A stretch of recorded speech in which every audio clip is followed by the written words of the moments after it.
adalah mengapa sih kita harus bisa melihat atau menganalisis dari pohon filogenetik ya. Kita ambil contohnya di sarkop ini. Jadi kita bisa menganalisisnya dan juga mencari jawaban ya. Kenapa bisa terjadi original infection ya? Maksudnya di sini mutasi apa yang terjadi ya? Kemudian sumbernya dari mana ya? Seperti diketahui tadi, sumber virus dari sarkop ini ditemukan di Cina dan kemungkinan juga sumbernya adalah berasal dari musang ya, dari musang sawit tadi. Dan ternyata musang sawit itu ternyata dimakan oleh manusia sehingga terjadi infeksi secara langsung gitu. Case-nya juga mungkin sama kayak di China, karena di China juga diindikasikan juga sarkop itu juga berasal dari makhluk hidup yang bertaring atau dari kelelawar, karena ketika diidentifikasi virus corona 2 ini punya kemiripan yang mirip dengan virus corona yang hidup di dalam kelelawar gitu. Jadi kalau kelelawar kena virus itu nggak kenapa-napa gitu ya. Kemudian kapan atau di mananya terjadi kontak silang ya, maksudnya infeksi silang ini. Jadi dari hewan ke manusia atau manusia ke hewan, apa mutasi apa yang terjadi gitu kan. Kemudian ini, what are the key mutation that enable this switch ya. Jadi faktor apa yang mempengaruhi terjadinya mutasi ya. Mutasi itu bisa banyak terjadi ya. Bisa jadi karena penyesuaian oleh suatu lingkungan ya. Biasanya itu dalam jangka waktu yang lama, tapi kalau untuk virus segala macam dia bisa dengan mudah melakukan mutasi ya. Karena dia kan masih single strand DNA, tapi kalau manusia yang lain mungkin sangat lama sekali mungkin terjadi mutasi atau mungkin terjadi evolusi ya. Tapi kalau kalau virus karena dia punya single DNA, dan itu juga bisa sebenarnya pada dasarnya kita juga bisa ngotak-ngatik DNA-nya juga, RNA-nya juga, itu terjadinya mutasi itu sangat memungkinkan sekali ya. Apalagi faktor-faktor yang paling mempengaruhinya adalah faktor yang ada di lingkungan sekitarnya, apa yang menjadi pemicunya terjadinya mutasi tersebut ya. Kemudian yang terakhir adalah bagaimana kita melakukan tracing atau misalnya tracingnya itu bagaimana gitu ya. Oke, selanjutnya bentar ya.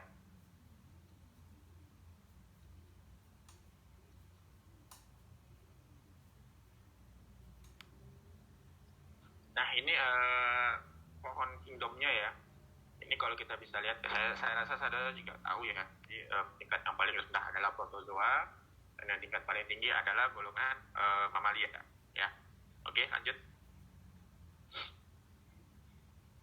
Jadi filogenetik ini dicetuskan pada Origins of Tree ya oleh Charles Darwin. Ya, jadi pada dasarnya kalau saya sih sebenarnya nggak terlalu memusingkan masalah ini ya, bukan masalah kita setuju dengan teori evolusi atau misalnya beliau menjelaskan apa sumbernya, dari mana kita berasal. Tapi teori yang dia kemukakan ini sangat penting dilakukan. Karena apa? Karena dia juga merumuskan asal usul atau misalnya melihat suatu tingkat kekerabatan dari suatu makhluk hidup sehingga kita bisa melakukan identifikasinya seperti itu. Jadi manusia misalnya punya kemiripan dengan apa, atau kita bandingkan ya, mohon maaf ya. Jadi mungkin teman-teman mungkin yang dari Sumatera misalnya, atau mungkin dari Jawa, atau mungkin dari Sulawesi, Papua, itu kita sama-sama adalah Homo sapiens ya. Tapi apa yang membedakan kita? Misalnya teman kita yang A punya kulit yang berwarna sawo matang, teman B punya yang kulitnya berwarna putih, teman C misalnya punya kulit yang berwarna gelap. Tapi kita bisa melakukan hubungan kekerabatan gitu. Apa yang membedakannya? Ternyata mungkin misalnya kekerabatan mungkin dari lokasi, mungkin apa yang menyebabkan terjadinya berbagai macam variasi kulit warna. Kemudian juga mungkin variasi warna mata juga seperti itu ya seperti itu. Kemudian selanjutnya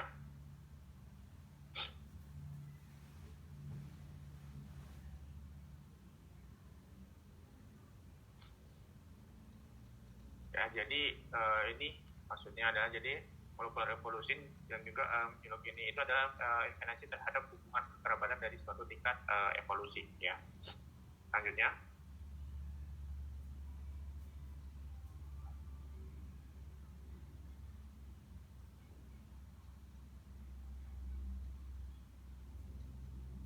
ya, ini sebab-sebabnya kita mempelajari filogenetik ya. Jadi yang pertama adalah kita melakukan studi evolusi ya. originnya kita, kemudian aplikasinya ya seperti untuk mengetahui dari pohon filogenetik ada segmen arrangement, kemudian motif detection sama yang lain ya. Ini fungsi-fungsinya adalah ya. Jadi kalau misalnya kita mau vaksin developnya, mungkin kita bisa mengambil referensi dari jenis vaksin yang pernah dibuat sebelumnya ya. Jadi bisa jadi vaksin-vaksin dari SARS-CoV-2 ini bisa jadi dari hasil referensi dari SARS-CoV-1, kemudian mungkin dari MERS juga, atau misalnya dari MERS juga gitu kan. Kemudian tapi disesuaikan dengan kondisi sama apa namanya tingkat penyerangan atau misalnya tingkat infeksi dari SARS-CoV-2. Itu sangat penting sekali ya. Oke, selanjutnya.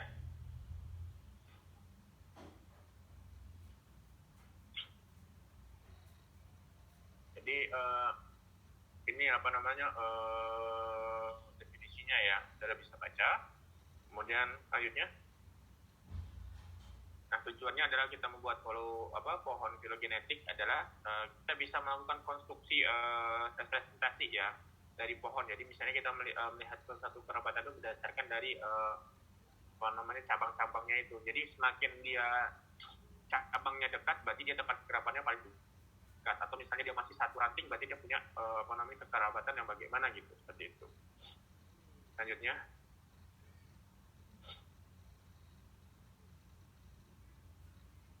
Nah, ini contoh dari pohon filogenetik ya, yang sederhana ya, yang berdasarkan takson ya.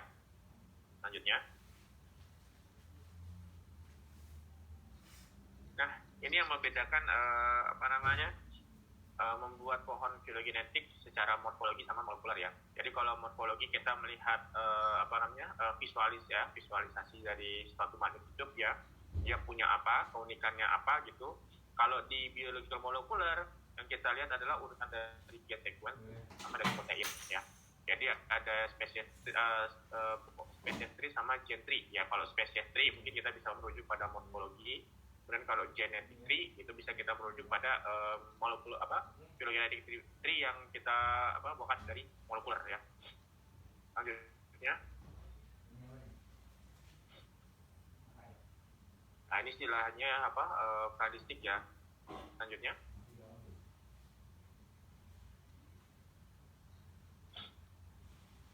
Nah ini contoh kadistik tree of life ya. Jadi itu dia punya apa yang dari masukin ini, kemudian ada eukariot, animal sama arthropod. Kalau apa namanya kita coba lihat di eukariot ya. Jadi ada protodin, kemudian di eukariot ya, yang di sini ke tanaman, sini yang ke hewan dibagi lagi jadi arthropoda, kemudian vertebrata, sampai yang terakhir nanti mungkin ke mamal gitu ya. Selanjutnya. Nah ini binary tree ya, yang biasanya mungkin saudara sering lihat ya, kita menggunakan kayak binary trees ya. Jadi ada pakai kayak root tree ya. Root tree ini misalnya kita bisa ngeliat dari awalnya bawah, nanti turun kemana ke bawah. Jadi mirip kayak silsilah ya. Kalau yang unrooted tree ini yang dia modelnya kayak nyebar gitu. Jadi yang titik utamanya pasti di bagian tengah ya. Titik utamanya pasti di bagian tengah atau di bagian tertentu gitu. Tapi yang dia menyebarnya terlalu jauh gitu. Jadi pada dasarnya sebenarnya sama sih, kita melakukan visualisasi antara root tree sama unrooted tree ini sebenarnya sama visualisasinya, cuma bagaimana nanti kita cara membacanya aja ya. Oke, selanjutnya. Nah ini contoh rootnya ya. Jadi yang paling bawah ini pasti yang awal origin, kemudian nanti dibagi lagi ya, dipisah ya. Ada bakteria, pohon rantingnya sendiri, kemudian ke bagian yang makhluk hidup yang yang kompleks ya. Ini misalnya sel 1, ini yang sel kompleks ya, dibagi lagi jadi archaea, jadi eukarya ya. Misalnya ini yang eukarya, ini yang eukarya yang golongan-golongan yang lebih kompleks lagi itu. Contohnya seperti ini ya. Selanjutnya. Nah ini yang selanjutnya.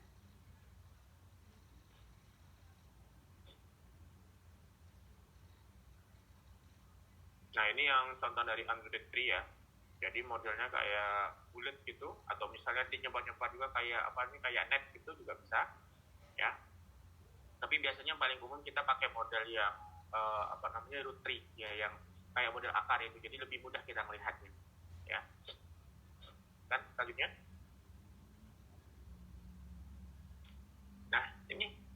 apa namanya contohnya ya jadi kita melihat urutan dari sequence-nya ya. Misalnya contohnya seperti ini. Jadi apa namanya antara tikus, kelinci, gorila sama apa namanya kucing ya.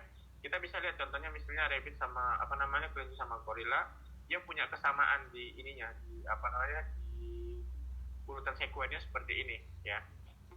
Kemudian di urutan sekuennya yang misalnya di red itu apa namanya dia punya perbedaan, misalnya di sininya berbeda, di sininya juga berbeda, itu yang menjadi perbedaan, tapi dia pasti punya origin yang sama gitu, pasti rata-rata punya origin yang sama meskipun tingkat kemiripannya tidak banyak ya, mohon maaf. Misalnya kayak kita bagi contoh, saya memberikan contoh misalnya Homo sapien manusia itu punya tingkat kemiripan genetiknya itu dengan dengan orang hutan atau dengan simpanse ya, tapi kita tidak bisa bilang simpanse itu ada mirip kita, tidak bisa ya. Kita hanya membandingnya secara genetik materialnya ya, bukan berdasarkan kodrat atau etika ya, etiket ya, tapi kita membahasnya mengenai apa namanya kekerabatan dari ini. Jadi misalnya kalau kita punya kekerabatan misalnya 90% dengan simpanse gitu misalnya, bisa dikatakan misalnya kita misalnya kalau kita bergerak menggunakan 2 kaki, simpanse dia bisa menggunakan 2 kaki atau 4 kaki ya, karena tangan simpanse juga biasanya kadang-kadang dikategorikan sebagai alat berjalannya juga, tapi dia juga bisa berjalan dengan 2 kaki ya, seperti itu contohnya ya. Oke, selanjutnya. Oke, ini contoh dari binary tree ya, contohnya yang akan kita coba buat ya. Jadi ini ada akar, kemudian node ini percabangan, kemudian selanjutnya adalah branch ya, branch itu cabang ya. Jadi node-nya sekitar sini biasanya bentuknya seperti ini ya, ada root, ada node, ada branch ya, tapi saya biasanya nggak terlalu begitu permasalahan ini. Cuma kita bisa lihat gini, kalau misalnya posisinya ini, jadi kalau misalnya S. Joker sama S. Martinez ini punya kegerapan yang sangat mirip ya, tapi kalau sama Tiger sama Mistamar dia sudah berbeda Pak branch, tapi nodenya masih satu gitu, jadi masih satu grup gitu misalnya. Kemudian kalau misalnya rootnya terlalu jauh seperti A, B, sama yang lain itu in group sama out group, berarti di sini dia mungkin bisa dikatakan dia masih satu sumber tapi dia tidak punya relasi sama sekali ya, seperti itu. Selanjutnya, nah ini maksudnya fungsi-fungsinya ya. Jadi kalau kita melihat, kalau misalnya kita membaca ya, baik dari kiri ataupun kanan, yang paling ujung misalnya yang jadi satu ujung itu biasanya pasti yang ancestral atau nenek moyangnya. Kemudian yang A, B, C, D, E ini yang jenis-jenis spesies yang gen yang paling modern, yang paling terakhir ditemukan gitu, yang menentukan spesies dari suatu makhluk hidup ya. Oke, selanjutnya. Ya ini andrototri ya. Jadi biasanya kalau andrototri itu biasanya di ujung pertama itu pasti ada bagian sini titiknya ya. Karena dia modelnya itu kayak menyebar, bukan kayak pohon ya. Jadi kayak model kayak petasan kembang api gitu. Oke, selanjutnya.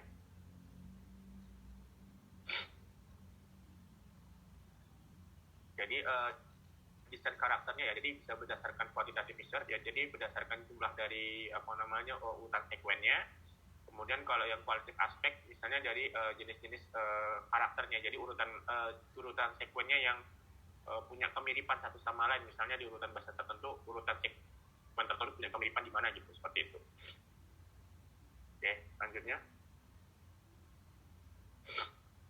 Jadi ini ya maksudnya panjang dari pohon sama sama cabangnya ya. Jadi satu pohon filogenetik itu bahkan bercabang kalau misalnya punya hubungan relasi antara suatu makhluk hidup dengan makhluk yang lain yang masih satu keluarga, satu family gitu. Atau bisa juga dia juga punya perbedaan dengan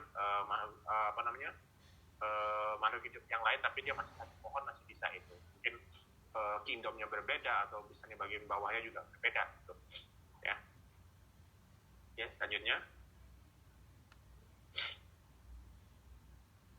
Nah, ini contohnya ya. Jadi tanpa panjang ininya bisa kita lihat ya seperti ini. Sebenarnya saya nggak tahu kita terlalu memfokuskan masalah ini karena kita nggak akan bicara masalah berapa panjang urut panjangnya ini segala macam, tapi dari sini kita bisa tahu yang mana yang paling dekat kerabatannya gitu. Misalnya di sini Cat sama Dentpena ini dari branch-nya aja sudah terlalu relasinya terlalu jauh ini. Jadi dilihat dari sini, atau dari sini sampai yang pertama di sini bisa 1 atau 2 ini bisa jadi dia tidak masih satu ancestral tapi dia tidak punya relasi sama sekali, bisa jadi seperti itu. Ya. Kemudian ini selanjutnya.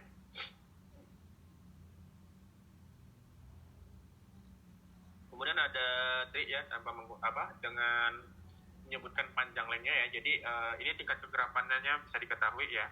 Bisa diketahui itu. Jadi bisa dilihat ini 0,0024, ini 0,0065, di sini 99%. Maksudnya di sini 99% adalah tingkat kesamaannya. Kemudian 0,024 sama 0,065 ini selisih urutan sekuensinya berapa persen yang berbeda, seperti itu cara bacanya ya. Kemudian di sini ada 100%, berarti di sini dia hampir mirip, cuma paling ada sedikit berbeda aja, sedikit perbedaan sama sekali gitu. Jadi bisa saudara lihat baca di sini. Oke, selanjutnya. Jadi program yang kita gunakan ya gratis, bisa kita dapatkan utamanya di NCBI juga. Jadi NCBI itu gudangnya informasi genetik. Jadi hampir semua tools itu bisa kita gunakan di sana gitu ya. Selanjutnya.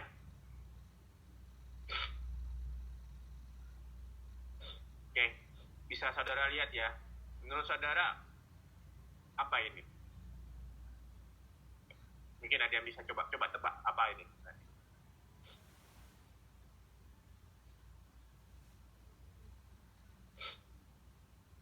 Coba ada yang bisa nebak nggak apa ini?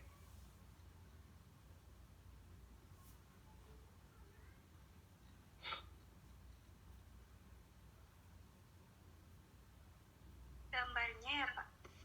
Iya, gambarnya. Menurut saudara apa itu? Kayak fotogram.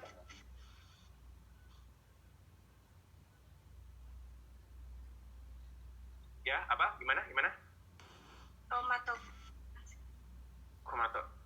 Kromatogram ya. Maksudnya gimana gitu?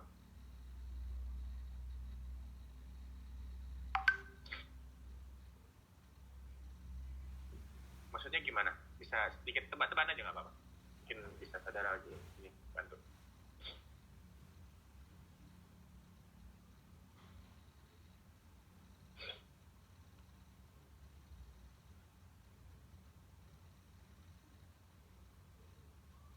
Ya, mohon maaf ya agak itu nggak apa-apa.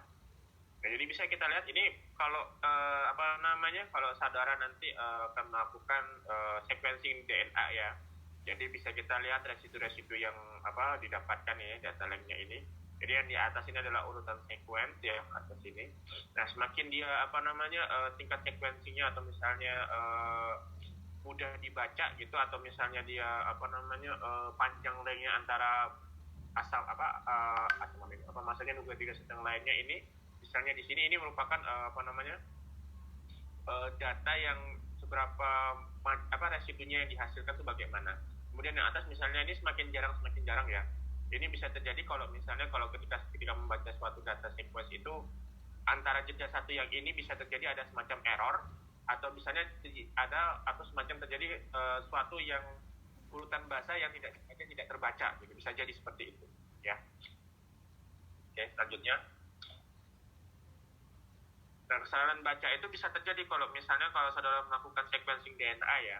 Utamanya kalau kita melakukan sequencing DNA ketika sudah masuk dalam tahap akhir, misalnya dari urutan sekuen yang terakhir, misalnya kita melakukan sequencing DNA dengan urutan bahasa base pair tertentu, misalnya dari yang ke 1000 yang ke 5000, biasanya sudah mulai agak mulai error di sini. Ini berarti respon atau peak-nya itu sudah mulai sedikit sulit terbaca. Karena apa? Di sini sudah mulai banyak terjadi error. Kita tidak tahu peak-nya yang mana yang paling tinggi dan mana yang paling responsif, seperti itu.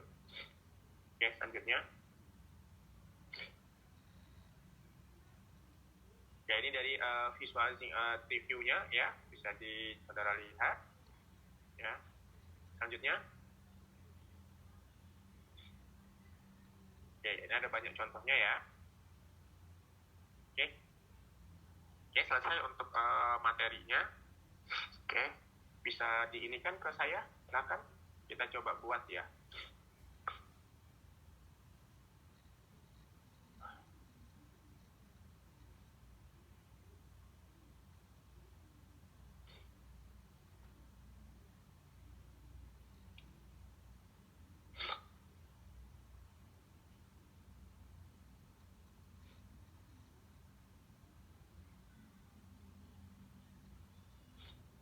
Kalau nggak cukup waktunya mungkin kita bikin filogenetiknya minggu depan.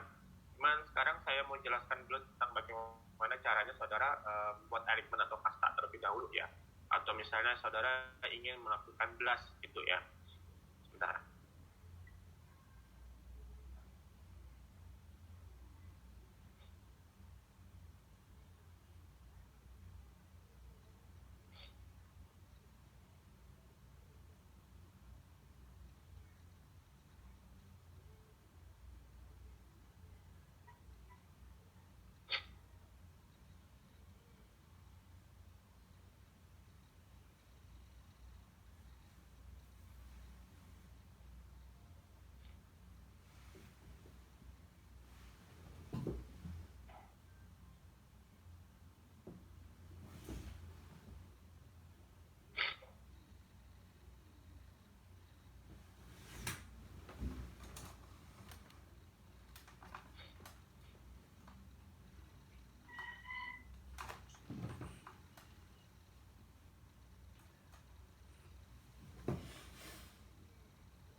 Share screen-nya di sini ya.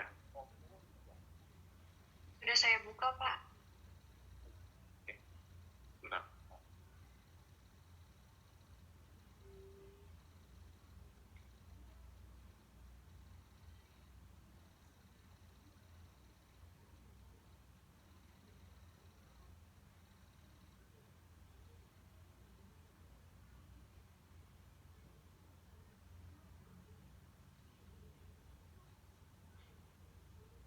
Oke.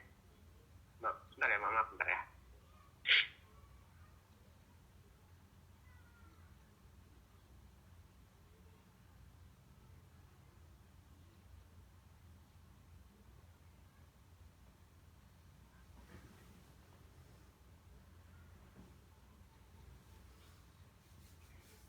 Oke, sekarang kita coba buka HBI. Saya juga ikut juga ya buka HBI juga.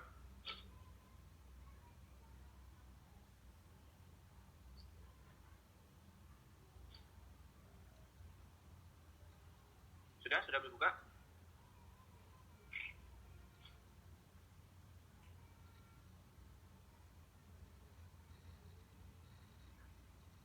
Sudah dibuka semua? Sudah, Pak. Sudah, Pak. Oke. Sudah, Pak. Di awal Sudah, Pak. dan biasanya ada pencarian yang paling sering dicari ya, seperti publication by gen, kemudian ada blast atau gen nucleotide ya. Jadi ini semacam kayak shortcut-nya aja. Tapi kita buka di sini aja ya, di atasnya ya, jadi biar kita tahu. Oke. Di sini kita coba cari blast ya. Blast ada di mana ini blast? Di kanan tuh Pak, di popular research. Oh, di popular research. Oke. Oke, langsung kita klik blast ya.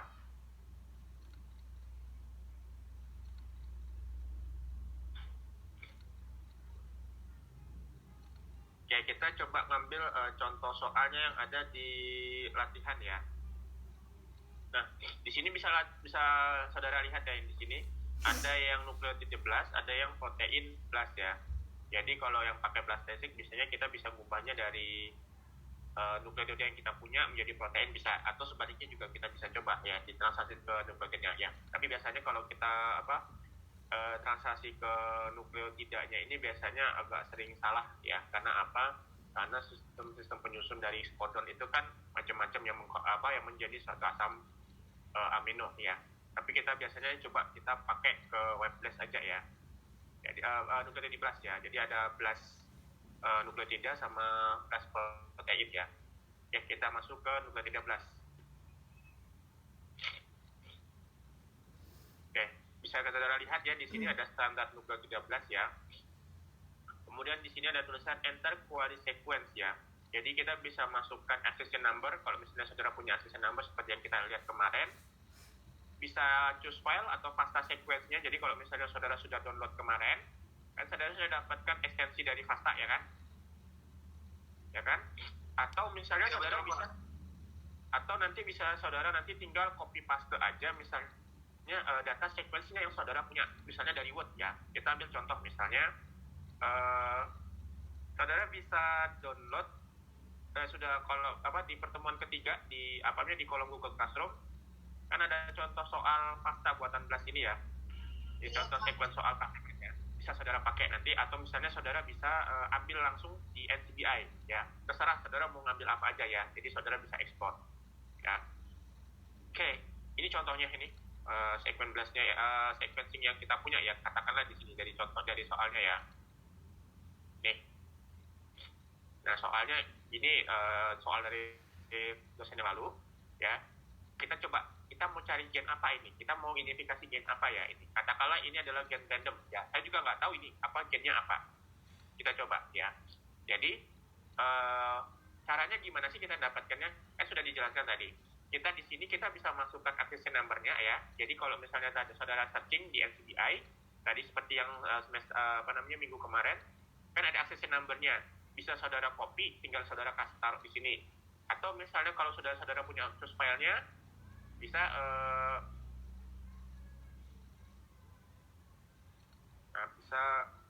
bisa mana ya kemarin ya, kayaknya udah hilang ya. Bisa kita ambil FASTA sequence-nya, bisa nanti kita tinggal open aja. Atau saudara tinggal drag ini aja nih, dari sini misalnya dari Word gitu, saudara sudah punya kodenya nih, tinggal saudara copy paste doang nih. Set, gitu. Tinggal kita copy tinggal kita masuk ke set, sudah ya seperti ini. Kemudian job title kalau misalnya judulnya saudara pengen buat ya. Kemudian align 2 or more sequence ya. Bisa kita kalau misalnya kita ini contohnya ini misalnya kalau kita mau bandingkan ke pohon phylogenetic tree ya. Pohon phylogenetic tree ya. Cuman untuk case-nya sekarang kita tidak bicara seperti itu dulu. Kita coba mengidentifikasikan gen yang kita punya ini gen apa ya. Sama nanti kita coba cari kerabatannya apa yang ada di sana ya. Jadi kita sampingkan dulu ya, jadi tidak gini kan. Ya. Oke, sudah. Nah, jadi seperti ini. Ya, saudara juga coba belajar juga ya. Ikutin langkahnya juga. Kemudian choose set ya. Di sini ada macam database yang kita pakai. Ada yang standar database ya. Ada yang pakai RNA database atau genetic transfer database atau beta coronavirus. Kalau beta coronavirus ini karena sekarang kebetulan lagi pandemi, jadi NCBI ini sekarang sedang getol-getolnya untuk mencari informasi dari gen-gen coronavirus yang ada di situ ya. Karena apa? Sekarang sangat penting informasi mengenai coronavirus ini.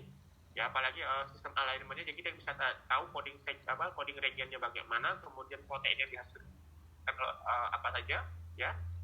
Kemudian kita bisa lihat di sini ada nukleotida yang kita mau cari gitu, atau di referensi sequence atau di referensi RNA bisa kita coba cek.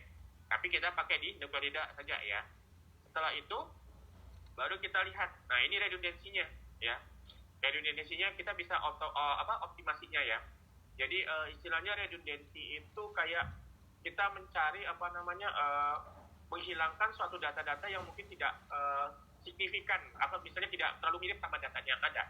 Tapi istilahnya bisa kita lihat di sini. Misalnya optimasinya bagaimana? Misalnya highly atau more similar ya, atau somewhat similar. Kalau misalnya highly itu misalnya kita mau lihat kekerabatan yang kita cari. Misalnya kita pengen cari identifikasinya, mungkin mikroba apa yang dari gen kita yang kita punya itu punya kemungkinan misalnya 90 sampai 100%.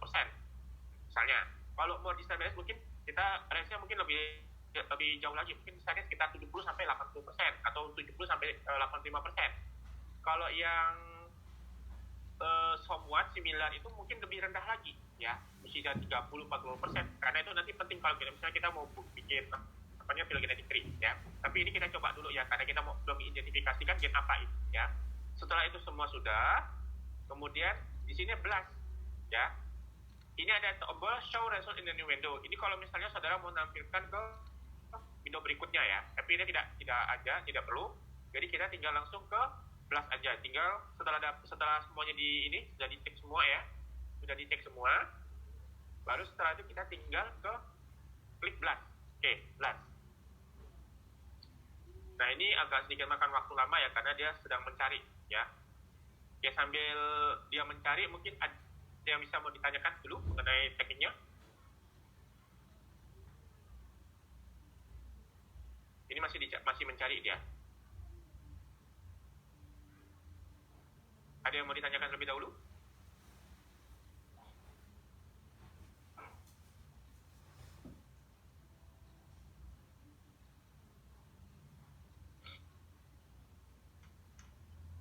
Pak, izin bertanya. Ya, silakan. Kan kalau misal untuk membelas itu kan harus udah tahu gitu ya Pak. Ini jenisnya mau apa dulu, protein atau nukleotida. Nah, nanti membuat di belas itu apa gitu, Pak. Itu cara mengetahui. Mau cara mengetahuinya aja. Oke. Kita lihat dulu ya.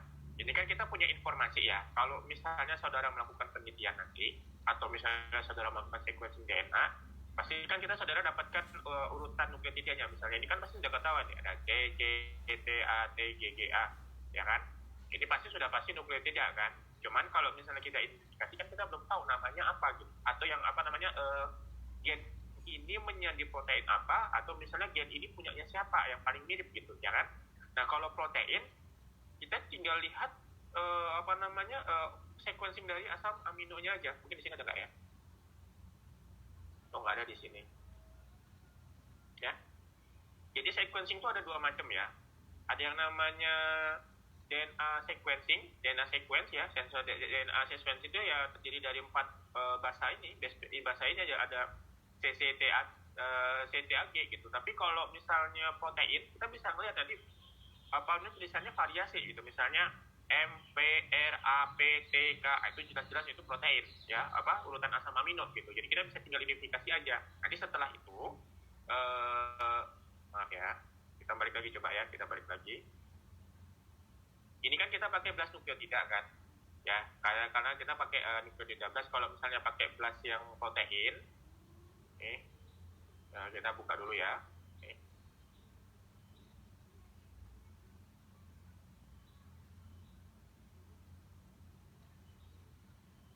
Protein blast, sebenarnya sama, nanti tinggal diarahkan aja. Nah, di sini ini standar protein blast, ini buat protein blast ya. Jadi ada blast TP ya, blast protein gitu. Jadi saudara tinggal masukkan aja di sini number, G, pastanya apa. Kalau mau urutan sekuennya ya, saudara masukkan urutan asam aminonya, bukan urutan nukleotidanya ya. Kalau misalnya mau saudara pilih mau pengen tahu proteinnya apa, ya Pak, nanti dicek, nanti kan ada tombol perintahnya tadi. Ya, cuman saudara pasti sudah tahu ini kalau misalnya melihat patternnya apa. Kalau isinya cuma CTAG, berarti ini nukleotida. Kalau dia patternnya macam-macam, misalnya MPRP, X apa segala macam yang menjadi asam amino tertentu, itu pasti protein. Ya, saudara tinggal lihat lagi urutannya apa gitu. Ya, seperti itu. Baik Pak. Ada yang mau ditanyakan lagi? Silakan. Pak, izin tanya Pak. Ya, Pak. Sebenarnya kalau misalnya dari sequence-nya itu kan yang saya lihat ya Pak, di soalnya kan ada yang huruf besar, ada yang huruf kecil, terus ada yang nomor sequence 24 itu awalnya besar terus huruf kecil gitu. Nah, apakah berpengaruh gitu Pak penggunaan huruf besar dan huruf kecil, tapi memang bahasanya sama gitu Pak? Nggak pengaruh itu. Jadi ini kayaknya contoh 24 ini, TTAGA ini, mana ini? Mana sih? Ini maksudnya ya kan? Ini nggak ada masalah. Ini stop codon malahan ini. Ini stop codon kalau nggak salah ya. Bisa dicoba dicari TGA nanti kodonnya menjadi apa itu sama GGAC ini. Biasanya GGAC, CC ini kalau nggak start codon atau mungkin bisa berarti starting coding sequence-nya. Tergantung nanti datanya apa yang didapatkan. Tapi kalau saudara input tidak ada hubungannya sama sekali. Yang mau huruf besar, mau huruf campur, mau huruf kecil, nggak ada masalah. karena dia pasti tetap dibacanya CTAG juga, sitosin, timin, guanin, adenin aja ya. Oke, balik lagi ya, kita coba blast lagi ya, saudara coba blast juga gitu, ambil soalnya dari mana aja boleh, silakan kita blast. Oke, ini tunggu ya, kalau misalnya dia patternnya agak lama, dia searchingnya bisa lebih lama lagi ya. Tapi kalau biasanya normal, dia biasanya lebih cepat gitu. Nah, ini sudah dapat ini ya. Kita bisa lihat nih. Nah, ini masih searching ya. Nah, bisa dilihat nih.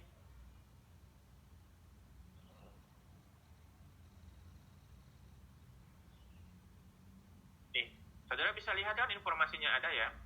Jadi apa ini Panthera tigris? Coba cari Panthera tigris itu apa? Harimau. Berarti gen tadi punyanya Macan tutul. ya macan tutul.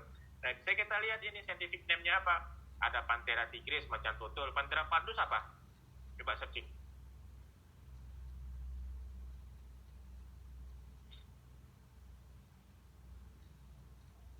Panthera pardus apa? Macan tutul. Panthera tigris harimau sama Panthera pardus macan tutul, Pak. Puma apa puma?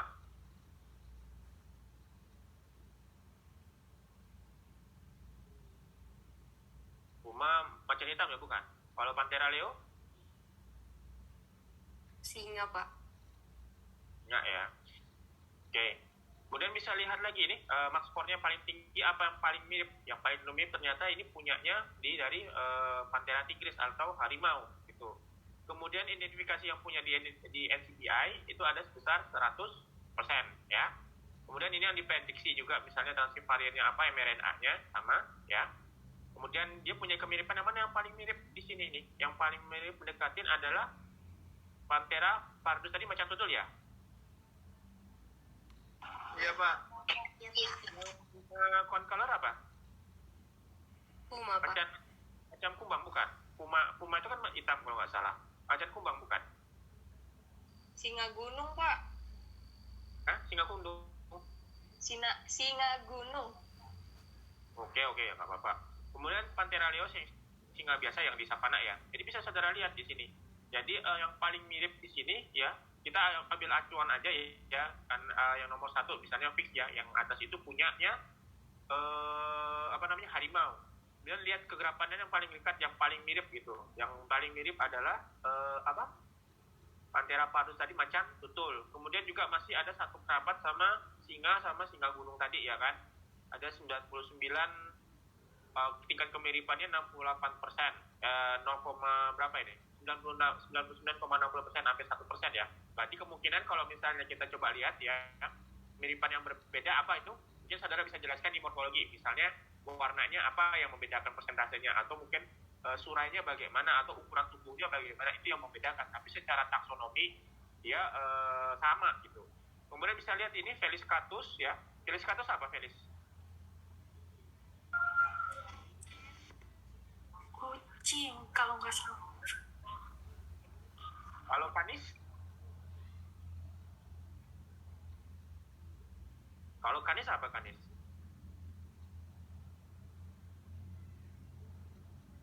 Anjing, Pak. Anjing ya. Iya, Jadi Pak. bisa kita lihat ini yang paling mirip itu adalah yang katakanlah ini Felis catus ya, kucing tadi ya. Nah, dia tingkat kekerabatannya dari perbedaannya hanya sekitar 1,72 berapa ini? 1,28% gitu ya. Bisa jadi mungkin yang berbedanya persen itu mungkin secara taksonomi, misalnya bentuk tulang kaki segala macam sama, tapi mungkin ukurannya karena kucing lebih kecil, itu yang menjadi perbedaannya gitu. Kemudian kita lihat dari dari Canis anjing, ternyata tingkat perbedaannya sangat signifikan, 10% ya. Mungkin secara taksonomi ukuran tubuhnya sama, misalnya hewan berkaki 4 sama-sama punya taring, tapi yang kenapa dia sampai 10% lebih ini mungkin misalnya contohnya mungkin bentuk rahang giginya mungkin berbeda, kemudian bulunya berbeda, itu yang menjadi perbedaan. Nah, bisa saudara lihat lagi nanti semakin ke bawah ya, semakin ke bawah di sini dia akan semakin tingkat persentasenya akan semakin menurun. Itu berarti dia semakin berbeda ya, semakin berbeda tingkat tingkat kesamaannya ya, seperti itu. Jadi bisa saudara lihat di sini semua ya. Nah, selanjutnya adalah ini aksesnya ya. Jadi kalau misalnya saudara mau searching tadi ya, aksesnya ini tinggal saudara copy paste aja nanti di blast tadi ya. Nah, tapi kita coba masuk ke Panthera tigris terlebih dahulu ya. Nih. Nah, ini adalah sequencing dari DNA ya. Ada yang namanya query, ada yang namanya subject ya. Query ini adalah susunan bahasa base pair tadi yang saudara input tadi ya. Perhatikan, yang query tadi saudara yang input tadi. Yang subject itu adalah punyanya database di NCBI. Jadi saudara bisa lihat di sini. Nih. Karena ini kebetulan sama semua ya. Sama semua, jadi bisa saudara lihat, tapi bisa kita lihat ini ada tulisannya GT kecil-kecil seperti ini ya. Ini bukan problem salah ya. Bisa jadi ini tidak ada ketika saudara melakukan blast tadi, bisa saja tadi urutan sequencing DNA yang saudara input tadi tidak saudara masukkan gitu. Tidak apa-apa seperti itu, tidak ada masalah gitu. Karena biasanya nanti sistem di NCBI nanti dia akan mencoba memaksimalkan posisi mana dia yang paling mirip gitu. Kalau misalnya nanti ada suatu perbedaan, misalnya katakanlah G-nya di sini ternyata adalah AC, tidak ada masalah. Tapi biasanya kalau ada tulisannya atas ini, misalnya kalau ini A sama A, berarti dia ini sinambungan urutannya. Tapi kalau misalnya tulisannya di sini C, di sini G, misalnya query-nya urutan query yang saudara masukkan tadi berbeda, misalnya di sini C, dia tidak akan ada garis ini. Itu berarti maksudnya adalah urutan tersebut punya perbedaan, ya. Urutan nukleotidanya juga punya perbedaan. Gitu. Sama halnya nanti saudara juga melakukan query dengan menggunakan protein ya. Caranya hampir sama seperti itu semua. Ya.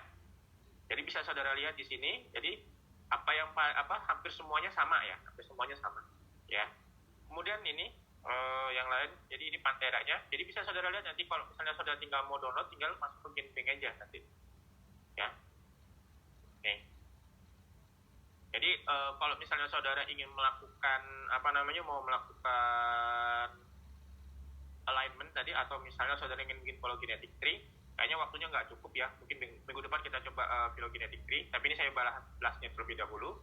Jadi saudara tinggal kalau misalnya mau nge-save, tinggal di GenBank aja nih, klik di GenBank ya.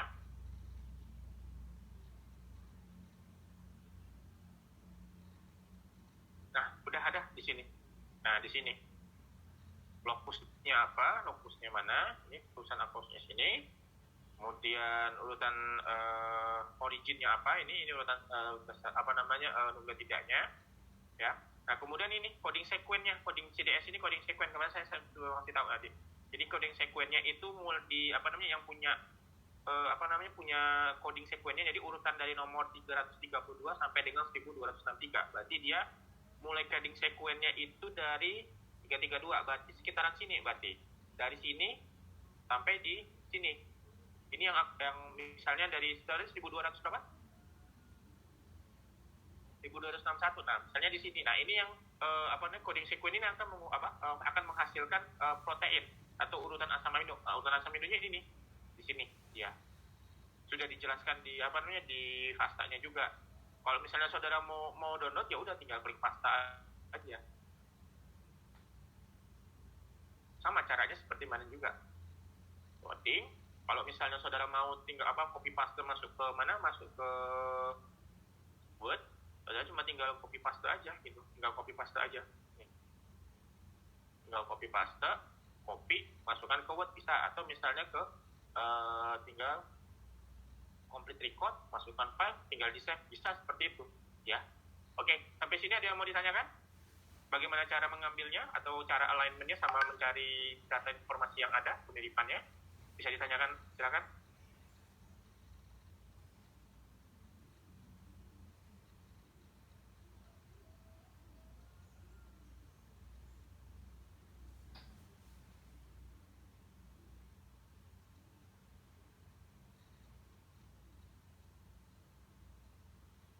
Silakan, kalau ada yang mau ditanyakan.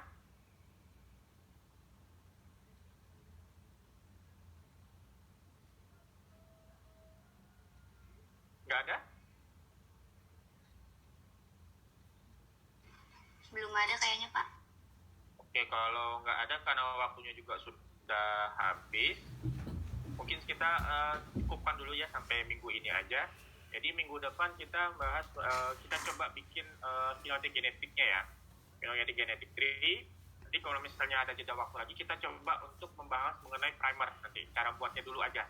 Prakteknya mungkin bisa menyusul. Tapi nanti minggu depan kita coba bikin phylogenetic tree-nya ya. Tapi paling tidak di sini untuk yang minggu ini paling tidak saudara bisa melakukan yang namanya blast nukleotida ya, sama juga nanti coba latihan juga kalau misalnya saudara punya urutan sequence-nya protein tadi, misalnya ini mana ya, nah ini kan urutan asam nukleotidanya ya kan, urutan amino kan, ini saudara tinggal copy paste aja, nanti tinggal masukkan ke ini aja, langsung aja ke blast protein gitu aja. Sama nanti sebenarnya ini shortcutnya aja, jadi tinggal protein blast. Ini tinggal copy paste gitu aja, nanti tinggal maaf ini masih yang tadi, nggak apa-apa. Tinggal copy paste aja urutan asam amino di sini. Nanti tinggal setting apa yang saudara mau di sini bagaimana, tinggal saudara blast gitu aja. Ya caranya mudah banget. Ya. Oke, itu aja ya untuk minggu ini. Sekalian juga ini juga kan kebetulan saya sudah kasih ininya ya, contoh contoh soal contoh sequence-nya ya. Ini maaf, saudara coba latihan dengan menggunakan ini ya, atau misalnya kalau misalnya saudara punya sequencing yang lain di rumah, coba latihan bagaimana cara menggunakan blast nukleotida sama blast protein tadi ya, dicoba aja nggak apa-apa gitu. Karena sebenarnya pada dasarnya menariknya di situ melakukan blast itu, kita pengen tahu ya karena gen yang kita dapatkan itu punya kemiripan apa bagaimana, kalau misalnya dia berbeda tingkat novelty-nya bagaimana. Nah di situ serunya di identifikasi dari nukleotida sama protein di situ serunya ya. Jadi ini soal-soalnya ini ada, saudara coba latihan di rumah ya. Oke, itu aja. Itu aja yang bisa saya sampaikan untuk minggu ini. Untuk Mbak yang PJ-nya nanti jangan lupa ya, saya minta screenshot-nya juga, sama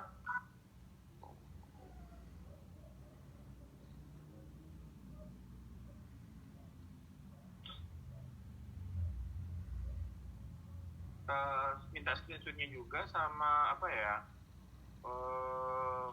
sama minta ini juga ya, kalau bisa setiap pagi mohon diingatkan saya ya. Kadang kan saya agak lupa untuk perkuliahan ya.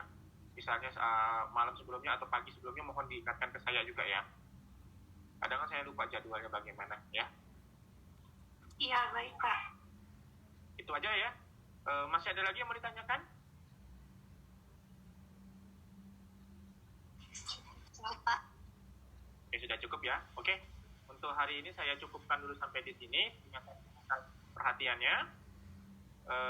Assalamualaikum warahmatullahi wabarakatuh.